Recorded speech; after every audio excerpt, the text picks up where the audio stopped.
J'aimerais vous dire que l'exhortation que je vais vous donner ce matin s'intitule « La foi dans ta percée ». Est-ce que tu peux dire cela à quelqu'un à côté de toi? « Aie foi dans ta percée ». Aie foi dans ta percée, s'il te plaît. Et oui, il y a une percée que tu dois faire. Vous savez, lorsque nous parlons du terme percée, c'est important parce que cela signifie qu'il y a des choses qui peuvent nous bloquer, qu'il y a des choses qui peuvent nous obstruer, qu'il y a des choses qui peuvent nous gêner, des choses qui peuvent être vraiment des obstacles dans notre vie. Et toi-même, tu sais de quel obstacle il s'agit. Peu importe le nom de cet obstacle, mais sache qu'il y a une percée pour toi. Sache que le Seigneur a prévu que tu fasses une percée. Et il faut que tu gardes la foi dans ta percée. Parfois, on peut se décourager en se disant, année après année, les choses demeurent ainsi. Mais s'il te plaît, quel que soit le nombre d'années auxquelles tu es confronté à ces choses, sache que tu dois garder la foi dans ta percée. Vaille que vaille, garde la foi dans ta percée. Alors, nous allons prendre ce passage qui se trouve dans Luc, au chapitre 8, à partir du verset 41, et je vais le lire. Et voici, il vint un homme nommé Jairus, qui était chef de la synagogue. Il se jeta à ses pieds, aux pieds de Jésus, et le supplia d'entrer dans sa maison, parce qu'il avait une fille unique d'environ 12 ans qui se mourait. Pendant que Jésus y allait, il était pressé par la foule. Or, il y avait une femme atteinte d'une perte de sang depuis 12 ans, et qui avait dépensé tout son bien pour les médecins, sans qu'aucun n'ait pu la guérir. Elle s'approcha par derrière et toucha le bord du vêtement de Jésus. Au même instant, la perte de sang s'arrêta et Jésus dit « Qui m'a touché ?» Comme tous s'en défendaient, Pierre et ceux qui étaient avec lui dirent « Maître, la foule t'entoure et te presse et tu dis « Qui m'a touché ?» Mais Jésus répondit « Quelqu'un m'a touché, car j'ai connu qu'une force était sortie de moi. » La femme, se voyant découverte, vint toute tremblante se jeter à ses pieds et déclara devant tout le peuple pourquoi elle avait touché et comment elle avait été guérie à l'instant. Jésus lui dit « Ma fille, ta foi t'a sauvée, va en paix. » Amen. Donc voilà notre passage et nous allons élever une prière, si vous le voulez bien, pour que chacun puisse pleinement recevoir cette parole ce matin. Seigneur notre Dieu, nous te disons merci pour ta parole, car elle est une lampe à nos pieds, une lumière sur notre sentier, Seigneur. C'est toi qui nous donnes la vie par ta parole, Seigneur. Et ce matin, je prie que toute personne qui va entendre cette parole soit véritablement vivifiée dans son esprit et reçoive, Seigneur, ce pourquoi tu l'envoies. Seigneur, ce n'est pas en vain, mais c'est parce que tu as un objectif. Et je te dis merci, Seigneur, ô Éternel, pour tes enfants, qu'au travers de cette parole, tu les visites et tu leur donnes, Seigneur, ô Éternel, de garder la foi dans leur percée. Au nom de Jésus. Amen. Amen. Alors, quand nous plongeons les regards sur ce passage, nous entrons dans la vie d'une femme. Une femme qui souffrait d'une situation vraiment difficile parce qu'elle avait une perte de sang depuis de nombreuses années, 12 ans. 12 ans de souffrance, 12 ans de difficultés, 12 ans d'épreuves, 12 ans où elle a pu effectivement se retrouver dans un environnement difficile parce que à cette époque, lorsque il y avait une telle maladie, cela représentait pour elle, au travers de la culture juive et de toutes les réalités que cela comportait, cela représentait pour elle un rejet de la part de la société. Elle devait se tenir à part. Elle devait se tenir loin des siens, loin de sa famille, loin de tout ce qu'il aimait ou de tout ce qu'elle aimait, loin de ses proches, parce qu'elle avait ce problème-là. C'était une chose qui représentait un grand obstacle dans sa vie, un grand blocage. Pour réaliser tout ce qu'elle voulait faire, elle ne le pouvait pas parce qu'elle avait ce problème-là. Et quand vous connaissez un peu la culture juive et toutes les habitudes et les réalités, vous comprenez que cela représentait vraiment une grande épreuve dans sa vie. Et ce matin, j'aimerais qu'au travers de l'épreuve de cette femme, tu puisses voir ton épreuve, quelle qu'elle soit. Tes épreuves, quelles qu'elles soient. Qu'elles aient duré 12 ans, 10 ans, 20 ans, 18 ans, 32 ans, ou 5 mois, 4 mois, 2 mois, je n'en sais. Mais toi-même, tu sais quelle est la durée de cette épreuve. Mais peu importe, une épreuve dure toujours trop longtemps.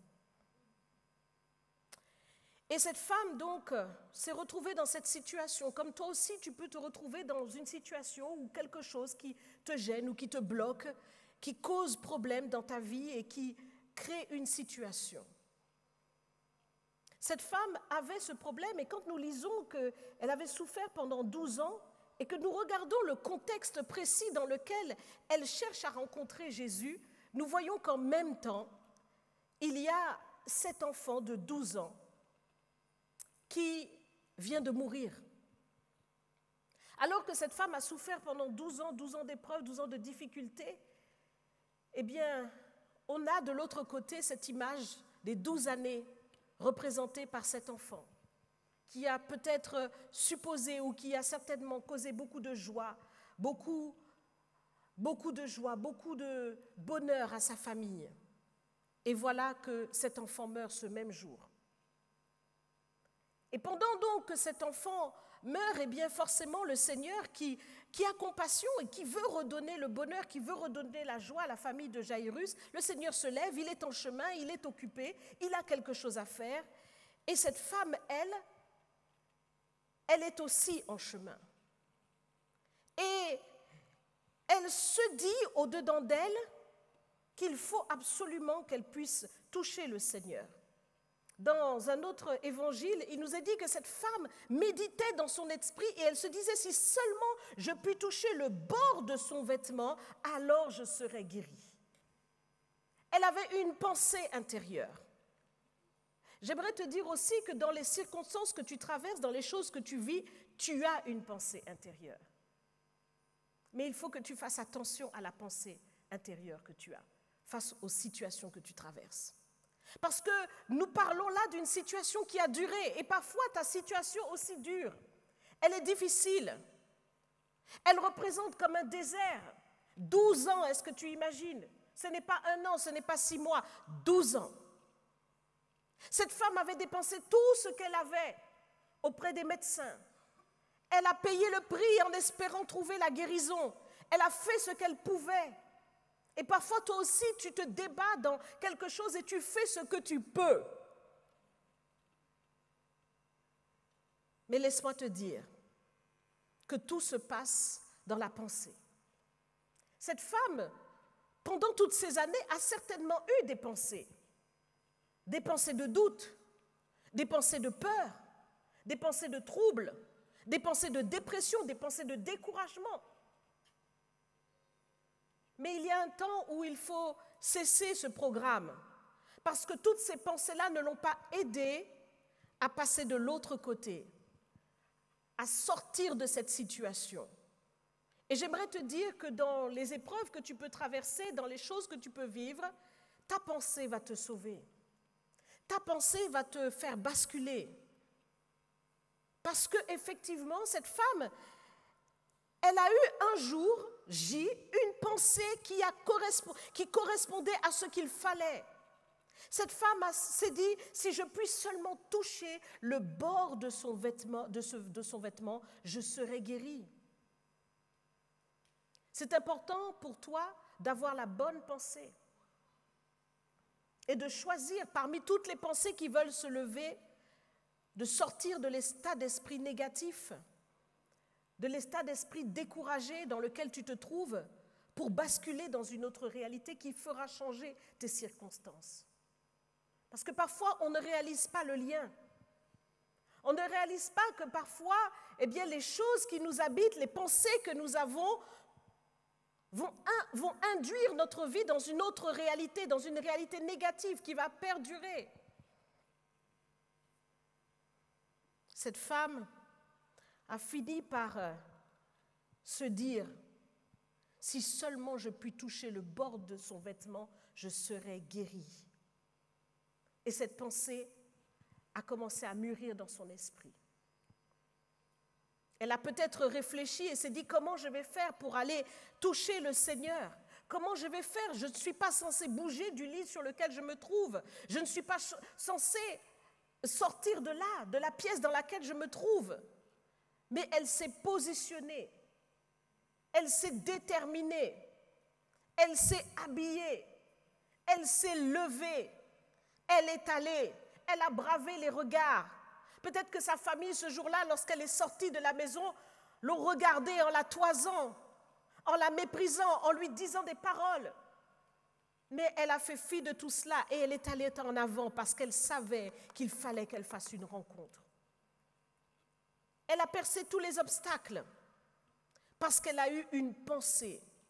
Elle s'est dit, si seulement je peux toucher le bord de son vêtement. Alors elle a rassemblé toutes ses forces et elle s'est levée pour aller toucher le bord du vêtement du Seigneur. Et ce n'était pas simple. Il y avait toute une foule autour du Seigneur. Et comme je le disais tout à l'heure, ce n'était pas le bon moment. Ce n'est jamais le bon moment. Et tu ne réalises pas qu'en fait, le moment que tu traverses là, c'est exactement le bon moment pour Dieu. Mais oui, parce que le Seigneur le dit dans sa parole, c'est aujourd'hui le jour. Aujourd'hui. Et donc, cette femme se retrouve là au milieu de cette foule. Jésus est occupé, il est surbooké, il a quelque chose à faire. Il doit aller ressusciter une jeune fille. Ce n'est pas peu de choses, son esprit est concentré. Mais voici que cette femme fait sa percée. Elle a dû tout faire pour bousculer les hommes qui étaient tout autour du Seigneur. Elle a dû tout faire pour pouvoir se pencher, peut-être qu'elle rampait. Elle a tout fait pour toucher le bord du vêtement du Seigneur. Si seulement je puis toucher le bord de son vêtement. Elle ne s'est pas dit, si seulement je peux arriver devant lui et lui parler, avoir tout un entretien avec lui. Vous savez, c'est comme ça qu'on réfléchit normalement. Normalement, on se dit, je vais prendre rendez-vous avec le maître. Je vais demander à ses disciples si le maître peut m'accorder quelques minutes pour pouvoir le rencontrer, lui parler, lui exposer ma situation. Alors là, il va me parler, il va étendre sa main, il va poser sa main sur moi et je serai guérie. Je vous l'ai dit, tout se passe dans la pensée. Mais pour Dieu, c'est beaucoup plus simple que ça. J'aimerais te dire que pour Dieu, régler ton problème, c'est beaucoup plus simple que ça.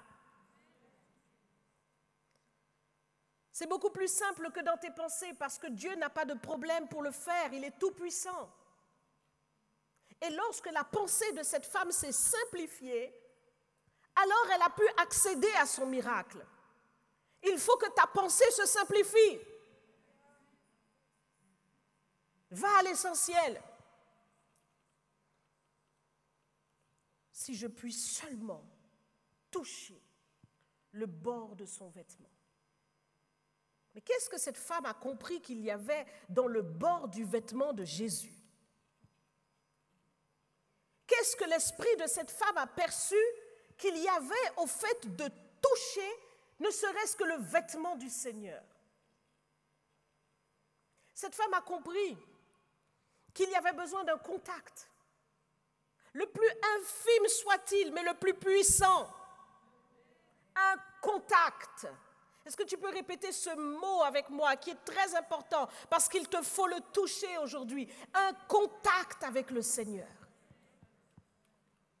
Un contact.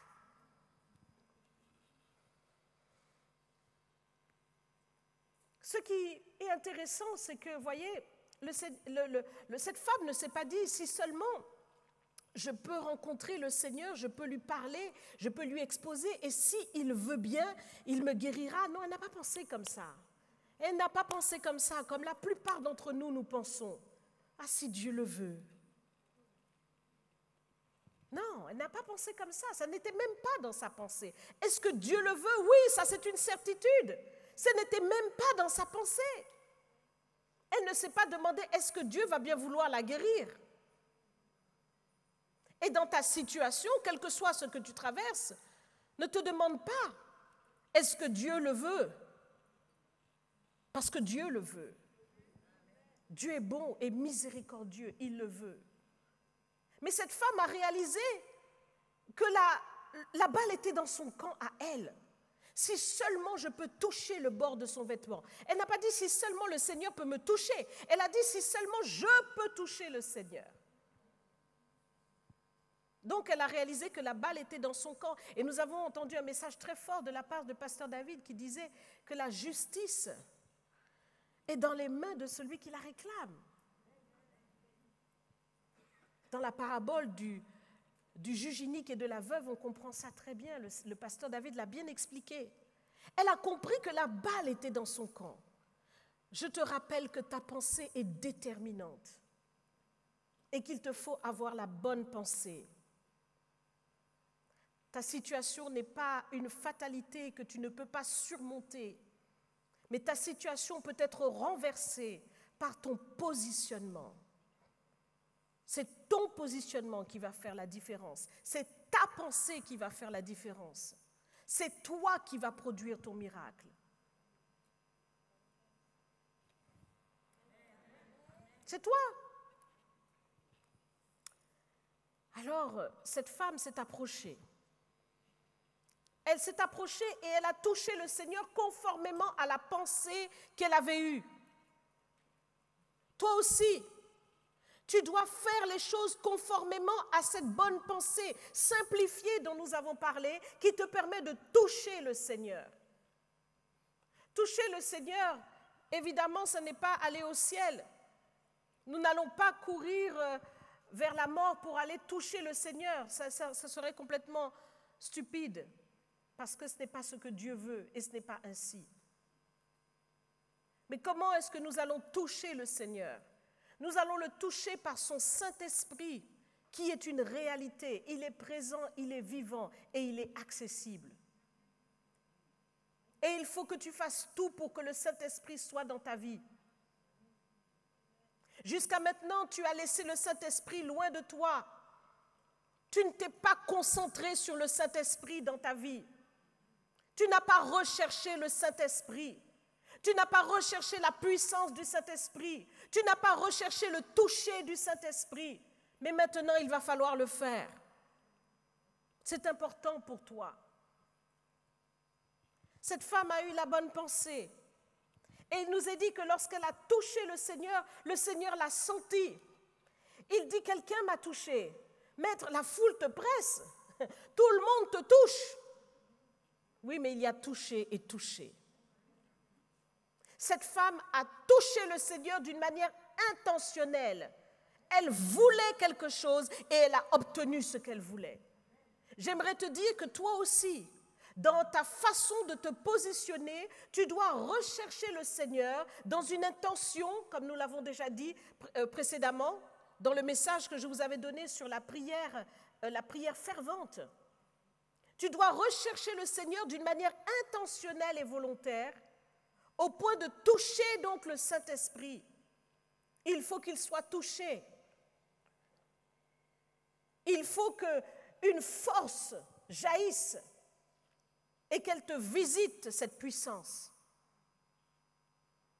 La puissance du Seigneur n'avait pas besoin que Dieu guide sa puissance pour qu'il dise une parole, que cette femme soit guérie de son mal, que le mal qui est exactement dans son utérus puisse s'enlever. Non, la puissance c'est exactement où il faut aller et ce qu'il faut faire.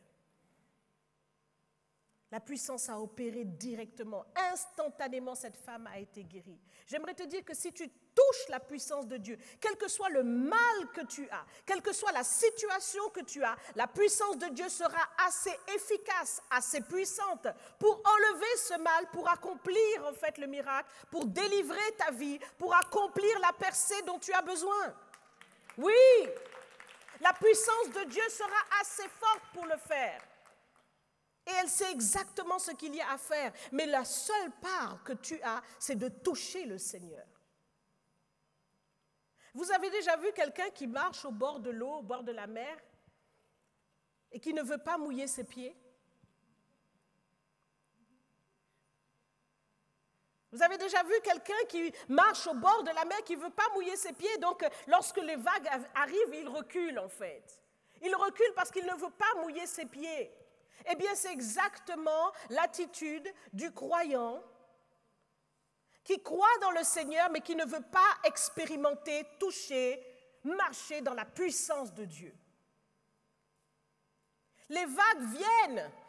Les vagues voudraient même l'emporter, voudraient même toucher ses pieds, mais il recule parce qu'il ne veut pas se mouiller. J'aimerais te dire que Dieu veut agir par sa puissance, mais c'est important pour toi que tu rentres dans une dimension où tu touches cette puissance. Elle va devenir tellement tangible, tellement concrète qu'elle va accomplir les choses. Maître, la foule te presse et tu dis qui m'a touché? Jésus répond, quelqu'un m'a touché car j'ai connu qu'une force est sortie de moi. Cette puissance jaillira et elle accomplira ce qu'elle a à accomplir. Elle jaillira. La femme, se voyant découverte, vint toute tremblante se jeter à ses pieds et elle déclara devant tout le monde ce qu'elle a fait. Elle déclara pourquoi elle l'avait touché et comment à l'instant elle avait été guérie. Qu'est-ce que tu vas faire? Est-ce que tu vas continuer de rester au bord sans aller laisser tes pieds trempés dans l'eau? Que la puissance de Dieu ne dorme pas à côté de toi, mais que tu sois quelqu'un qui la cherche jusqu'à ce que la force jaillisse. Il faut que la force jaillisse. Cette femme a possédé sa foi au point qu'elle est allée vers le Seigneur. Regardez, verset 48, Jésus lui dit, « Ma fille, ta foi t'a sauvée. Va en paix. » Ta foi. Dans ta situation, dans ton problème, c'est ta foi que tu dois régler. Tu dois régler ta foi. Si tu n'as pas expérimenté ou si tu n'expérimentes pas la puissance de Dieu, c'est que tu dois encore régler ta foi jusqu'à ce qu'elle devienne une ferme assurance, comme la parole de Dieu nous dit. Dans Hébreux chapitre 11, verset 1, la foi est une ferme assurance des choses que l'on espère et une démonstration de celles qu'on ne voit pas. Donc d'abord, c'est la ferme assurance et ensuite, c'est la démonstration qui est conséquence de la ferme assurance. Donc, il va bien falloir que ta foi devienne une ferme assurance. Une ferme, je dis bien ferme. Pas une foi vacillante. Il faut aussi que ta foi puisse te conduire à aller proclamer dans ton intention, dans ta prière, dans ton positionnement, que si seulement tu touches le bord du vêtement du Seigneur, tu seras guéri, délivré, restauré, quelle que soit la situation.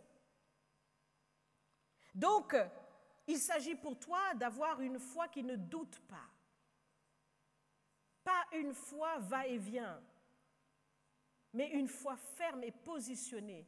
Seigneur, je te prie pour cette situation professionnelle. Je t'invoque pour ce travail dont j'ai besoin. Seigneur, je t'invoque pour la vente de cette maison. Je t'invoque, Seigneur, pour la vente de ce terrain. Seigneur, je t'invoque pour la situation de ma famille. Seigneur, je t'invoque pour la guérison. Seigneur, je t'invoque pour la délivrance. Seigneur, j'ai telle situation, tel problème dans mon corps, ça ne va pas. Il y a ça qui ne va pas. J'ai tel péché qui est récurrent. Seigneur, délivre-moi. Oui, non, mais comment pries-tu? Est-ce que tu possèdes ta foi que sur le coup, lorsque tu es en train de demander cela au Seigneur, il agit?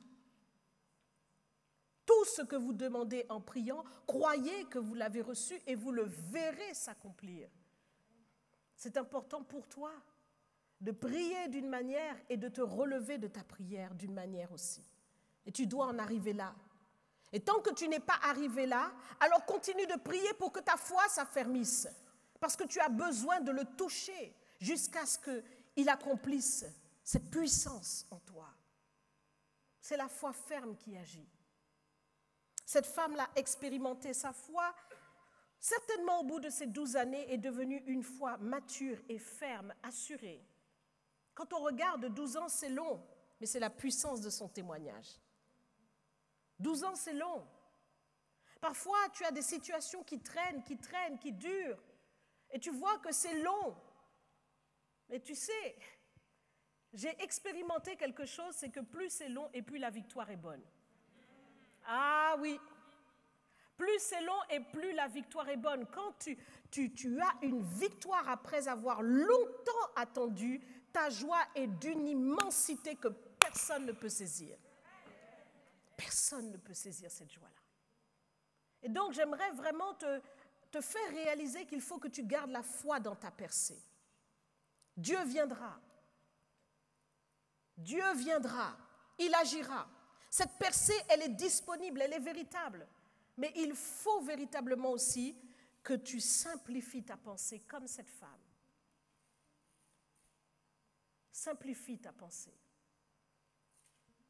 Cette femme a réalisé que la situation était dans ses mains et cette femme a réalisé que Dieu est tout-puissant et qu'il fallait juste le toucher. Toi aussi, touche le Seigneur. Apprends à toucher le Seigneur. Ça te paraît abstrait, mais pourtant la puissance de Dieu est réelle. Elle est concrète et elle se manifeste. Tant que tu ne l'as pas encore vécu, continue jusqu'à ce que tu le vives.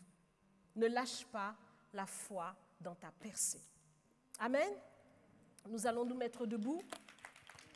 Nous allons nous mettre debout et nous allons invoquer le Seigneur de tout notre cœur pour demander à Dieu cette grâce de ne pas lâcher notre foi dans notre percée. Pour certains, ça représente, quel que soit le combat dans lequel tu te trouves, comme un Everest à surmonter. Cette situation dans la vie de cette femme était un Everest pour elle. C'était quelque chose d'insurmontable humainement. Elle avait vu tous les experts, tous les médecins qui ne trouvaient pas la solution. Mais Jésus est sa solution. Et le Seigneur a agi. Le Seigneur est ta solution. Si les hommes n'ont plus de solution pour toi, sache que le Seigneur en a une. Amen. Prions le Seigneur de tout notre cœur. Répète ces quelques paroles après moi. Seigneur Jésus, je viens devant toi aujourd'hui. J'ai entendu ta parole et je réalise que moi aussi, j'ai une situation insurmontable par la main humaine, mais que toi, Seigneur, tu peux résoudre dans ma vie. Et je veux invoquer ton nom parce que, Seigneur, cette femme a expérimenté une percée que tu peux aussi faire dans ma vie par rapport à mes situations. Tout pouvoir t'a été donné dans le ciel et sur la terre. Seigneur, je veux garder la foi dans ma percée. Je veux rester positionné dans cette foi. Pardonne-moi toutes les pensées négatives, toutes les pensées mauvaises que j'ai entretenues et qui m'ont gardé aussi dans la situation. Mais maintenant, Seigneur, je me positionne pour la percée. Je veux posséder ma foi et je veux la garder, Seigneur, et qu'elle accomplisse ce pourquoi tu me l'as donnée. Seigneur, cette percée, je veux la faire comme cette femme, Seigneur. C'est pourquoi, au nom de Jésus, accorde-moi cette foi ferme. Donne-moi de te toucher. Je saisis ce moment, Seigneur, et je te touche ce matin. Je te dis oui, Seigneur, glorifie ton nom. Fais au-delà de tout ce que je peux penser ou demander, que ta visitation soit puissante sur moi aujourd'hui même. Je le proclame dans le nom de Jésus. Je proclame que cette visitation s'accomplit en moi, dans mon esprit, dans mon âme, dans mon corps, dans toutes mes situations. Oui, Seigneur, cette visitation se produit et plus rien n'est comme avant. Parce que ma foi, Seigneur ô Éternel, est ferme et ma percée est certaine. Au nom de Jésus, Amen.